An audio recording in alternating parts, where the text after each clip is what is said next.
آقا دیروز هم یه سری ها همتون ناراحت بودین فلان بودین، قربون قلب شما من برم دیگه داداشی، تسلیت میگم و قلب سیاه میانم برگردیم رو قلب قرمز و همون کسبازی های خودمون دیگه. همه باید بریم عقب جلو دیگه برادر.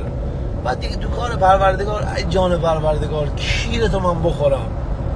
چقدر تو انسان انسانی دیگه. آره پروردگار انسانی دیگه. نمیدونم، من خودم مدل خودم باهاش صحبت میکنم دیگه.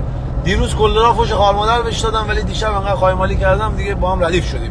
بعد میفهمم که کی با من احساس میکردم خوش میدم میخندید دیروز، همش آسمون رو نگاه میکردم یه قیافش میومد. خدا برای من یه تصویری خودم ساختم، نیشخم میزد و اینا، میگفت بابا کس شعر نگو فلان اینا، بنده من همه باید بیان. خلاص اینجوری دیگه. دم شما گرم، ممنون از همه آدما، تمام با وجودایی که دیروز با من همدرد بودین. I love you همتون. ای کدیتا گران ابرو بده بالا.